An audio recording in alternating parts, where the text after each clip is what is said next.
Good morning, gorgeous people. Kate here with you today, Sparkle Tart. Of course, you know I'm Sparkle Tart, and I will be creating a journal cover, mixed media style, for the fantastic Nomadic Soul Instagram 365 days worth of gorgeousness. So I am presenting my piece in June. And the theme is travel, which couldn't be more perfect since you all know I've recently been on holidays for the first time in ages. So I made one cover before I left, and I'm also making this one, so I am ready to go. Now this is in a nice little traveler's journal notebook. The techniques will be suitable for pretty much any mixed media, so cards, notebook covers, pages. It'll look great everywhere. Now, I've actually deconstructed my journal. Basically, I've taken the staples out and added some more pages. So I'm just going to take some of these out so I can work on my cover nice and flat, make sure I get the best possible result. So now this will also help strengthen the notebook cover, because I've sometimes found that the covers are a little bit flimsy. Like this one's just really, really fine, thin cardboard, so this will help strengthen it and make sure it lasts really well. Now I'd like it to match my previous cover. That was the one with the feather, in case you didn't see it. That was this one. You can go and see this on my YouTube channel, it's up already. I'd like the covers to be similar because they'll be together in the same notebook, but not the same. So for this one, I'm going to start by covering the little piece of cardboard with some fantastic travel journal paper. This is just wrapping paper. I don't even remember where it came from at this point, but I'm going to use this. And then I'm going to use some of the same pieces of vintage paper from Lulu Art that I'd popped on the previous cover. Anyway, let's get started. I'm going to use matte medium to apply all of these papers to the cover and go from there. And I'm just going to liberally squirt my cover with matte medium and stick the paper down. Alright, so I think we can all agree I've just added way too much matte medium. So I shall start adding some of it to my cover as well. Okay, that's looking a bit better. So I really want it to be absolutely coated, because otherwise this is not going to stick very well. And I'm working on a non-stick craft mat so that all of that extra glue won't stick to anything underneath. Just trying to get rid of any wrinkles. Get a nice contact with what's underneath. So I don't want any air bubbles or any bits peeling off. So pay particular attention to the corners. Work out any air bubbles. And make sure you've got some nice contact happening. I'm just going to add a little bit more of this yummy stuff and then add some of my vintage papers. Now, part of the cool thing here is that I don't know exactly what's going to show through when I trim off things. And I kind of like that, to be honest. So what I'm going to try and do here is go a little bit off the edges, just for some interest. That way when I trim it, it'll be all over the place. What I don't want to do is cover up anything particularly relevant, so things that say post, or maybe the little postmark. Now I'm going to try not to put anything on the fold, because that'll make the fold really chunky. So I'm just going to push everything off the edge of the fold, which is sort of down the middle here. I've made a little groove so I can tell where it is.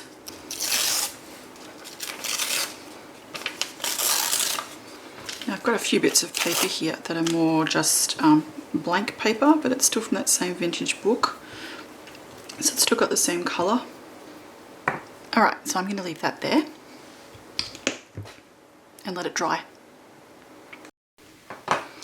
The next thing I'm going to do is add a little bit of gesso, just to knock back some of those colours. And I'm going to add a little bit of water to this, just so it doesn't cover quite so well and it's quite milky. That way you can still see all of the colours of the paper in here. But it sort of brings it together a little bit more. Now I don't really mind brush strokes, so I'm going to leave mine like that. And then just give it a quick blast with the heat gun.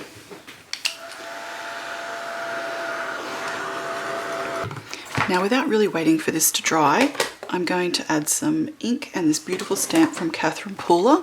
I'm going to use Juniper Mist. Now I'm using this one because I know that the ink will bleed if I get it wet, so it could give some interesting results with some other mediums.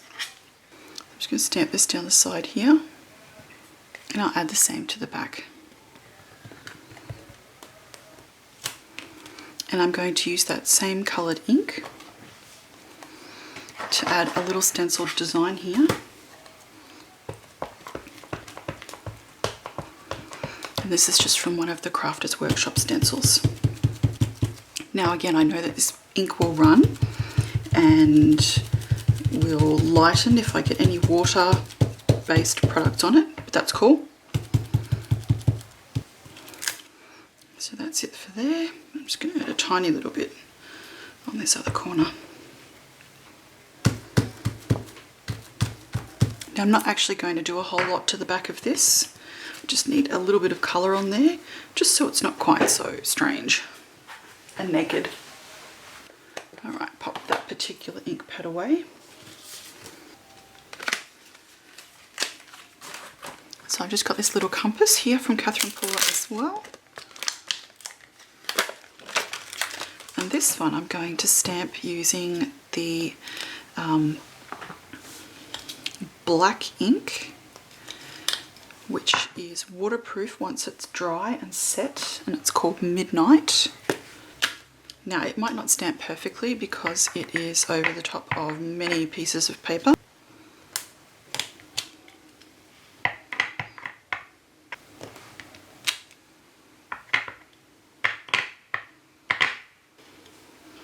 Okay, that's it for that.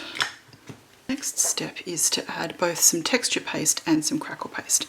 So I'm going to start with the texture paste, making sure I am not going to put this past the midpoint. So I just have some opaque matte texture paste from Ranger here, and I'm going to apply it really thickly.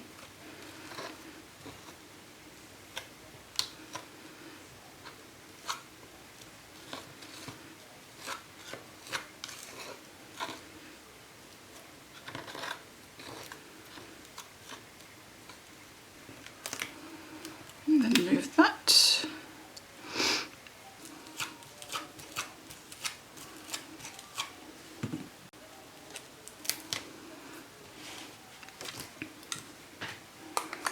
Alright, so that's super thick. And then what I'm going to do is just scrape some of it out from the middle here.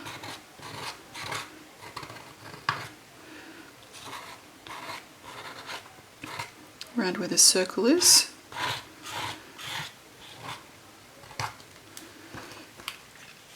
And add some of that back here.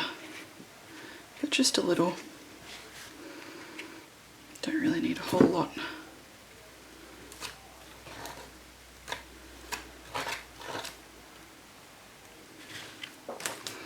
If it's anywhere you don't want it, do the same thing, just scrape it off. And then add one last piece if you want to. And then leave that to dry. So while we're waiting for the texture paste to dry, we're going to add a little bit of crackle paste. And this is just the Ranger Opaque Crackle. And the trick with this is to add it reasonably thickly so that you get nice big cracks to work with. So I'm just going to be popping it over here, around the outsides, and a little bit up the edge, whoops. And then just randomly over a few other areas. I'm going to try and keep it away from that spine like everything else so that it doesn't crack over time. Now I'm getting a little bit of colour from the Catherine Pooler ink in the crackle paste, which is kind of cool.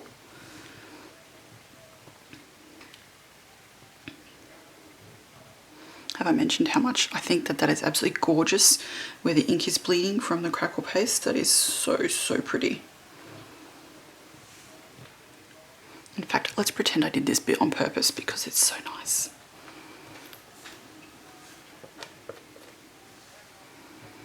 So I'm just holding it up so I can see where that spine is. I don't want to get anything there.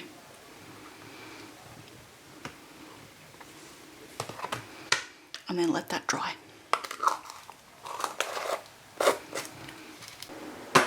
Now that the background texture pastes are dry and I have a beautiful texture to work with, the crackles are just gorgeous. I've left this overnight so I get really nice big cracks in that thick texture paste that I added. And the Catherine Pooler ink, because it is not waterproof, this particular one, this beautiful blue, has seeped through the crackle paste and slightly coloured it, and you still get that beautiful pattern but a variation in colour, which is just gorgeous. I love that. So it's going to give me some interesting bits and pieces to work with. And of course the black Catherine Pooler ink, which is the Midnight, is different, and this one has remained beautiful and crisp, is dry, is no longer transferring, and has not bled through the inks, so that's just gorgeous.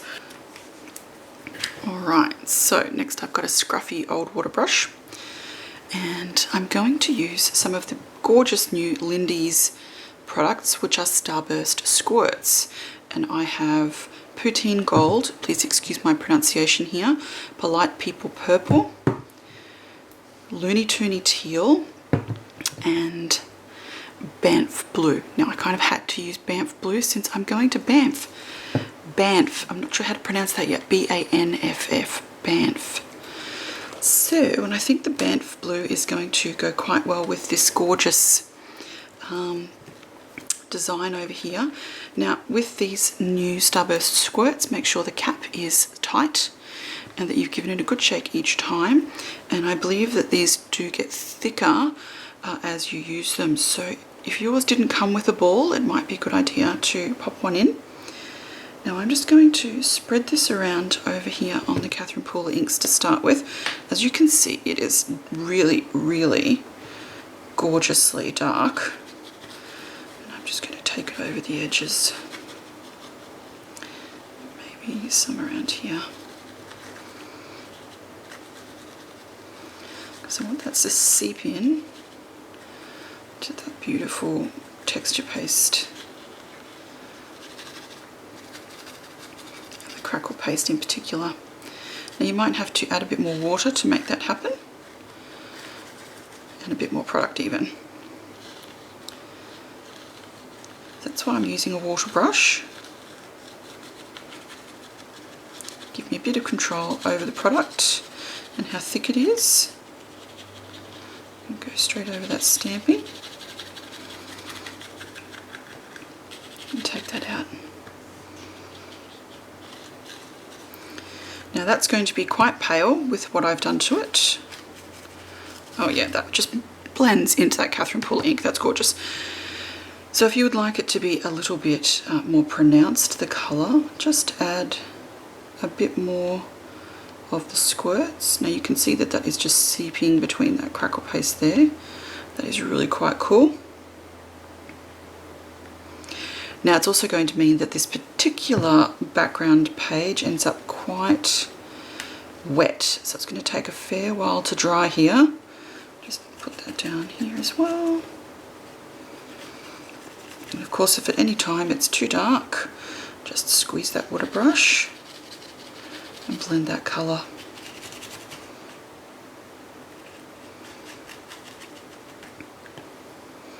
And that's super pretty. Now these will have shimmers in there, hence the name Starburst. So I'm really looking forward to seeing how these look when they're dry. Alright, so I'm just going to echo that on the other side here. Close the lid.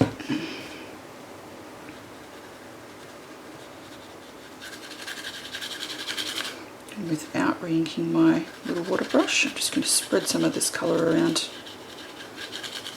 Now if you didn't want to use a water brush, if you would like a more abstract kind of a look, just spray it with some water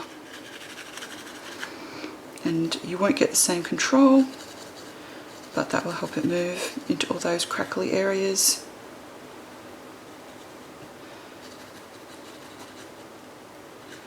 and it will look a little bit less brushed out, blended. I love watching this go between all the crackle, it's so cool. A little bit over here.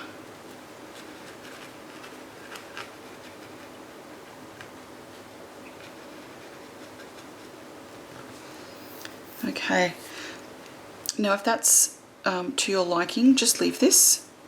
And of course we'll be able to highlight some more of that texture later. And you've got two choices here. You can add another colour directly on top and you'll get a bit of colour blending, or you can choose to let this dry and then add the second colour later, and the next colour will be a little bit cleaner. So what I'm going to do is sort of grab a mini mister bottle and spritz out a little bit of the edges here, just so it's not quite so crisp.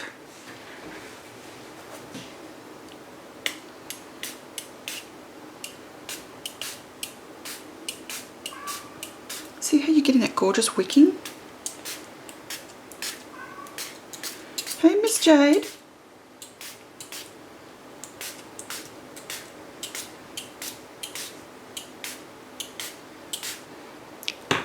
This is also activating some of that Catherine Pooler ink, so I'm getting a little of the ink wicking and fading and spreading, and a little of the Banff blue doing the same thing. So the next colour I'm going to add is the Looney Toony Teal, and this is a really pretty teal green with a purple shimmer. And I'm kind of just letting that do its thing, to be really honest. So what I might try doing is adding it in a little bit of the areas with the texture paste as well, just to help highlight what those are going to look like, or help highlight them towards the end. That green's actually quite a bit stronger than I was expecting, but it's okay. It's kind of pretty. Now, without waiting for that to dry, I'm going to add some of the Poutine Gold.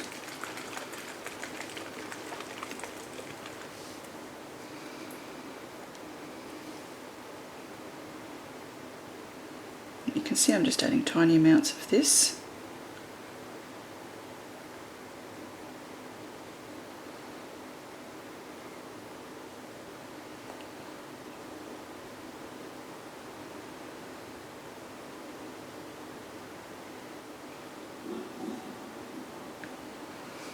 So I'm kind of loving the colour changes that this is bringing to everything.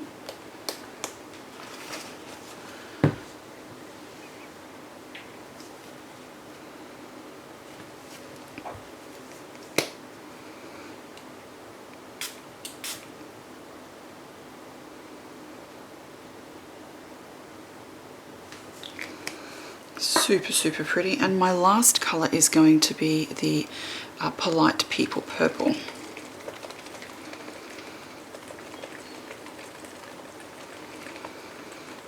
Now at the moment I've still got a bit of the original paper peeking through. I'm actually happy with that because it gives it a bit more variety.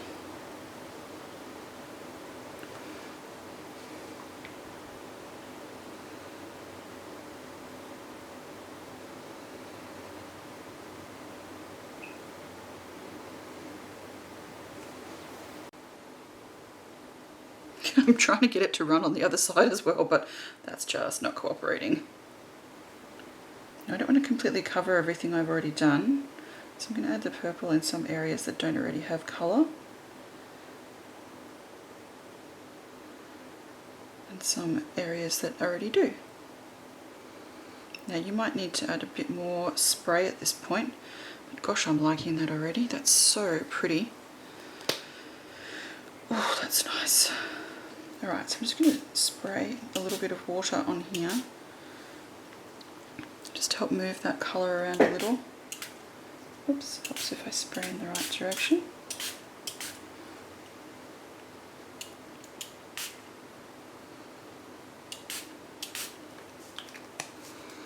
Oh, that's nice. Now, the areas where these sprays are collecting could actually go brown because purple, green, blue mixed together to go brown. I don't know how it's going to react, so I'm kind of inclined to just leave it and see what happens, to be honest. I'm a bit concerned about this area, but it is the back, so if it looks too brown, nobody will see it but me. Well, and you guys at the moment. So there's a little bit of gold here, a little bit there. You can move it around with your brush if you want to. Now I'm noticing there's a few little particles in here. I don't know if mine has not mixed well enough, or if there are a few chunky little particles. I don't actually mind it. Provides a nice bit of textured look to the surface, but just so that you know. Ooh. Oh, I have an idea. I don't know if it's going to be a good idea. I'm going to try it anyway. So normally I would just add in a bit of perhaps magical micas to this, but I think I've already got enough colour and I'd only be adding it for the shimmer, which I may still do because I've got this gorgeous glittering gold. But at the moment I also have this wonderful schminky rich gold, and it's a tricolour bronze. It's just a dry gouache, and this stuff rocks. It is really cool. If you don't add too much of it. So I'm going to add some tiny hints of the dry gouache powder. Now it might not be very easy for you to see until it's dry, but in these areas where there's lots of water, I'm just thinking this dry gouache might be a really interesting addition. So as it dries, it binds, it doesn't stay as a powder. And I'm going to get these little chunky broken up circles of gold stuff happening, gold colour. Alright, so I don't want to go too crazy, so I'm just going to leave it there. So I'll have two little areas with the dry gouache, and the rest of it will be my beautiful Lindy's. Now I can actually see that the gouache is kind of congregating. You can see that on camera as well. So I'm just going to grab my paintbrush and break that up a little. And then some areas like this where I can see that it's going sort of muddy, I'm also going to take a little bit of that liquid off. Now I run the risk of taking a bit of that gouache off as well, but I think I'd prefer that than big blobs, to be honest. Now this side, the liquid's not mixing together quite so much. I've still got quite distinct purple and blue. It's really pretty. So it's going to be a fine dance between removing and leaving just enough to make it beautiful. Alright, so I'm just soaking up some of the liquid. And if you take off too much, it's just an opportunity to add a tiny bit more colour. I think the purple will look amazing just there. So I'm loving the fact that those Catherine Pooler inks have in some areas blended with the colours on top, and in other areas, like the black ink, because it's a different formula, that's still nice and gorgeous and crisp underneath. It's really, really pretty. Getting this nice sort of shadowed effect where some of it's faded into the background, like under here, and other bits are still popping forward. Now I've noticed I don't actually have any purple along the spine. I'm just going to try and drag some of that around. Now let this dry.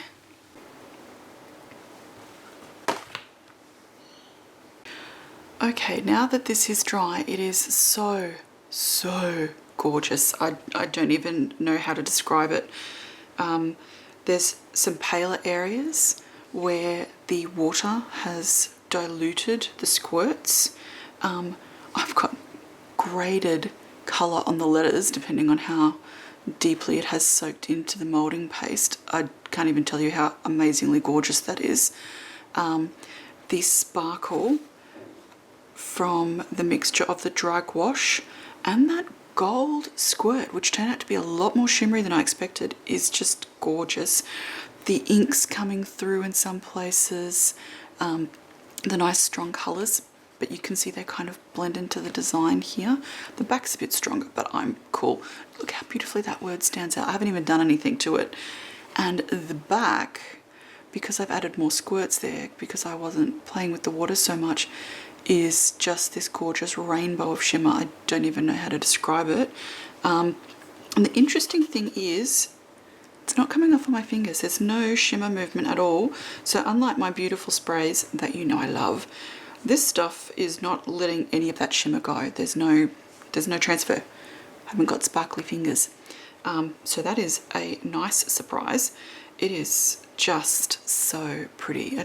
It's reminding me of labradorite stone or some kind of an opal. It is just gorgeous. I've got areas where it's bled and become darker because the colours have mixed. I have some paler areas. The water has diluted and mixed things, so the ink's mixed in with the squirts. Super, super pretty.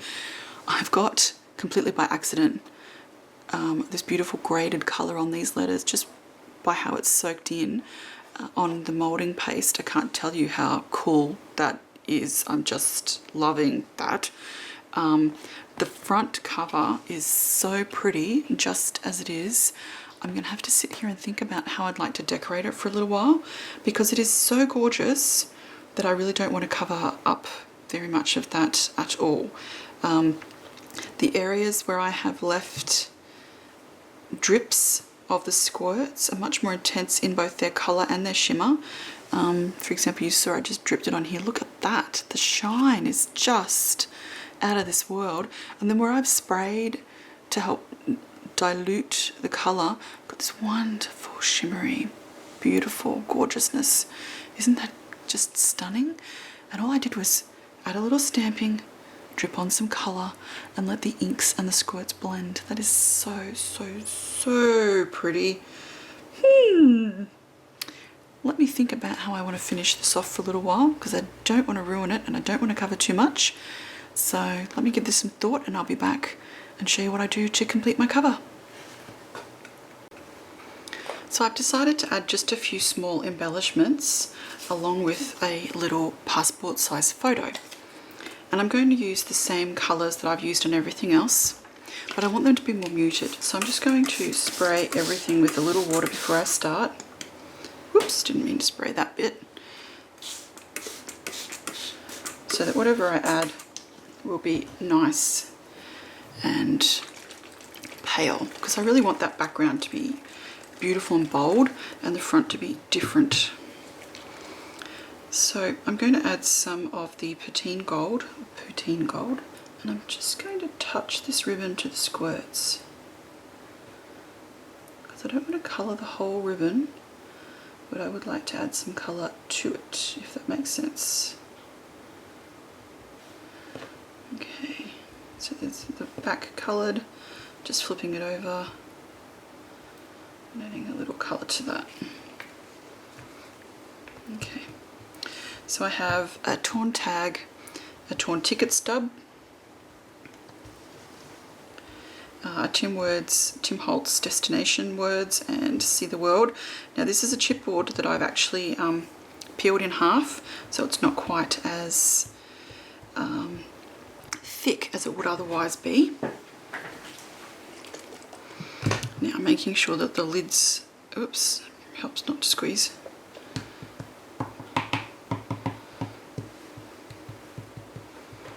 Oh well, if I make a mess, use what I've got. The lid wasn't on, so I went to go and make some changes there. That didn't quite work the way I had planned. Remember to shake before you add this to anything. I don't necessarily want the blue to be, whoa. It's going to require some serious spraying.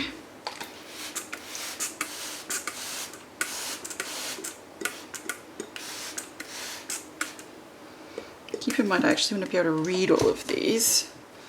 There's a reason I wanted my background like this. It's a bit more water than I was expecting there, but at least now they're wet for the next two colours. So I have, of course, the Looney Toony teal and the Polite People purple.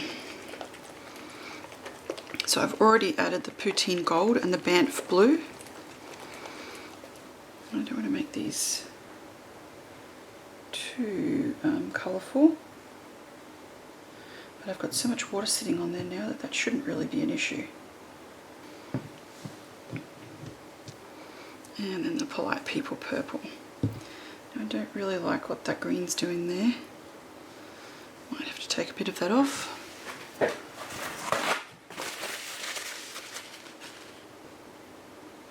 That was a neat trick, I might do that again. So by adding it to a little water blob on the side, and then moving the paper close to the water blob, you can get a wicking effect, but it's really cool. Okay, quite like that. That's a bit too dark in the middle there. Just take a bit of that off. So I'm just adding the Polite People purple to the top of my little chipboard piece here. I'll move it off to the side. Now my destination word has colour, but at the moment it's too dark. So I'm just going to do a bit of blotting. Same with my travel ticket up here. It's just going to be a bit too dark. Alright, so what I'm going to do is sprinkle on a little bit of the glittering gold, Lindy's Magical Shaker, and then spritz it with a tiny bit of water.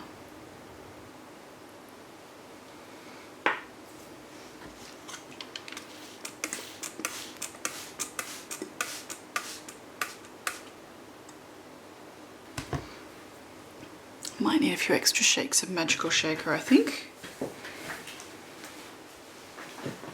So I'm just going to add a couple of shakes of Oompa Pink and Magnolia Magenta Gold. Now these don't appear anywhere else on the project, so I'll have to be really careful adding these because I don't want the colours to take over and look strange. And then of course the Magenta Gold is a much darker colour, so I'll need to be even more careful with this. And then a little water.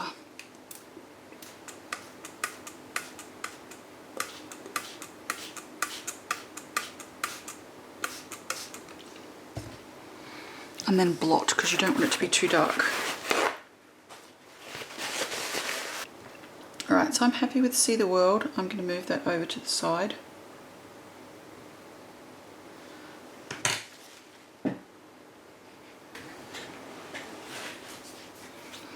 Kind of not so happy with this at the moment, so I'm just going to add some more squirts and just go for it and go dark. Now I noticed that my piece of ribbon is actually getting darker as it goes, so I'm just going to blot some of that liquid off now.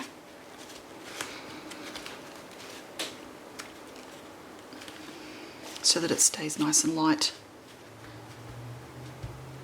Gorgeous, awesome. Okay, so it's lightly coloured but not too heavily.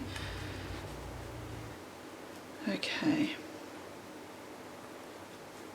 Once they're dry, I plan on adding a little bit more stamping and some embossing. Add a tiny little bit of frozen Jack Frost to tone down some of the colour.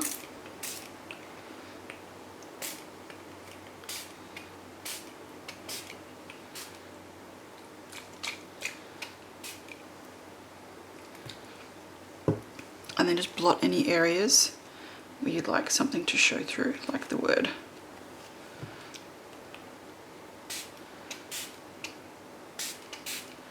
This stuff is amazing. You can flick some on if you'd like for sort of whiter spots. So what it will do is add a little bit of chalk to the mix, knock back some of the colour. Some will still bleed through, so you'll get spots that are matte and spots that are shimmery. A really nice foil for what you've got on the background.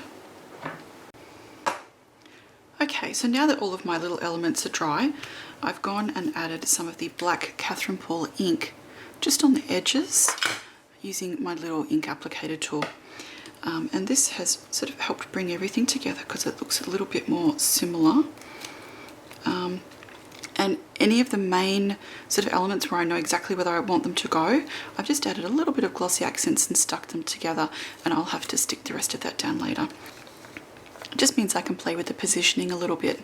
I've torn a nice old book cover because it's got some great texture, and inked the edge. I've used my Catherine Pooler inks and then squirted a little bit of water on top to cover a bit of book page, just so it's sort of got something in common with the rest of the colours on the background. And I'm pretty much ready to layer and finish my piece, but I don't want it to look too similar. See how the purple's sort of vanishing in together there? So I've got a few more little elements. I've made myself a mini tag and stamped using some of the, of course, Juniper Mist Catherine Pooler ink on here. And now I just have to sort of layer everything. To start with, I've added 2 of the elements onto the page because I know where they want to go and I don't need any more layers. So I have destination on here with a little bit of text, and then on this other side, oops, I've got my See the World embellishment that I've created again with a little bit of text behind and one of my little elements. While I'm talking about edging, I've edged my gorgeous journal cover and sprayed it with a little bit of fixative, just so nothing shifts, so I don't get any sparkles. Not that it looks like I'm going to have that happen, but just in case. It also means that the ink and anything underneath won't bleed if I put glue or other things on top. So now that I've done that, I'm going to add a tiny bit of gold, and this is the iridescent gold deep fine. It's just slightly darker than the bright from the golden acrylics. And I'm not going to do a lot of this, I just want to add a tiny little touch. So I'm going to use my finger and squash this out. I just want a really fine amount, a tiny bit. Alright, so I've just got a little bit on my finger. Now any of these raised words that aren't particularly pretty, I'm just going to tap, which will add a hint of gold. Because not all colour blends turn out to be the most amazing thing. Now you could use things other than your finger. I just like the tactile, and being able to feel it while I do it. Seems more personal. Now if you'd like to highlight anything in particular, make sure you add a good covering. You could even do this with a small paintbrush if you don't like getting muddy hands or dirty hands. Now I've got my little water brush here, and if there's any little bits of gold paint that have snuck onto the background that I don't like, I'm just going to use this to get rid of them. Okay, oops, I kind of like that. Leave that to dry. So in spite of how much I love some of my embellishments, I didn't really need them all. So what I've ended up doing is making a nice little layer of ephemera, and I've got the photo and the ticket that I've stamped. The book page at the back, I've added a little bit of black down the edge so it matches the edges of the journal page. I'm not going to need my ribbon, but I might be able to use that inside somewhere. And I've just stuck down the little raffia twine just so it doesn't move too much, and tucked a few little things inside. So I've got a little bit of sort of gauze and a few tiny micro beads, and I've just added So Let the Adventure Begin, or So the Adventure Begins down here. All I now have to do is adhere it to my page and then stick down the little bits of twine to the backing just so that they don't move, and so that the word travel is highlighted when the book is closed. And I'm finished, apart from putting the pages back in, of course. So I'm just going to use a little glossy accents to stick this down, and then carefully place this so it lines up with the edge. Now I'm just going to weight this down as it dries, and then it'll be finished. So honestly, at this point, my journal cover could be finished. It's looking fantastic. It's got lovely texture. It's got front and back. It's got some shimmer, but I don't feel like this central part is standing out enough. So I've got two options. I can surround it with something lighter or darker. And to make those colours pop, I'm going to surround it with something darker. So I'm going to apply carbon black golden fluid acrylic with a water brush so I can control the transparency, and just around the edges here. Now this black will contrast nicely with those other colours. It's a colour I've already got in my piece, so oh, that's way too much. So I'm not introducing anything new. And applying it with the water brush just means that I can decide to make it very, very opaque or very transparent and sort of feather out the colour a little bit. Now, the only thing I'm going to need to watch out for is that I don't colorize some of these little bits of twine. So I'll just sort of bend some of these back if they're in the road. My plan was to always stick these down at the end, so I'll do that. Now, if you've watched any of my other videos, you'll have seen me do this before. Basically, I just grab a little bit of the colour on the water brush and either dilute it with some water on a little palette or dilute it on the piece. And I'm just going to go all the way around the outside, probably 2 or 3 layers to build up some of the opacity and some of the black, and give me a few options about how dark I go. Once you've added the initial colour, let it dry, and then go back in and with another layer of the black acrylic paint. It's just close to the edges, just to add extra depth. And make sure you've dragged the black out into the design just a little, otherwise it tends to look a little bit strange. And of course remember to blend that out so you don't have any strange harsh lines. Just adding some down at the bottom here as well. Once you've added the original layer, or the first layer, just go in with a clean brush and just soften those edges a bit.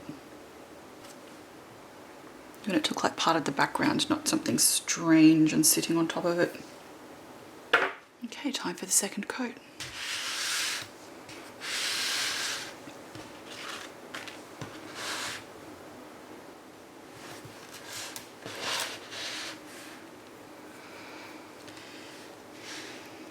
And then let that dry. So the black is now dry and it gives a really nice focal point, just quite subtly drawing the eye to the picture and breaking it up from the background.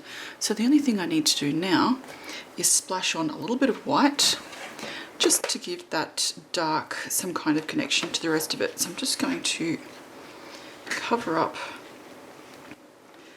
and then tap my Sharpie pen to create some little splatters over the background.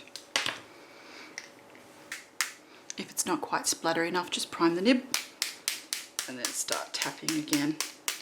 Make sure you've got a little bit of splatter everywhere and then you're finished. Let me take some photos and show you what it looks like. So I hope you've enjoyed the many layers of this gorgeous travel journal cover, created using the fantastic supplies from Catherine Paula and Lindy's Stamp Gang, plus a few others. This has been my project for the Nomadic Soul Diaries for June 2019. I hope you've learnt some interesting things and hope you enjoy what I've made. Bye.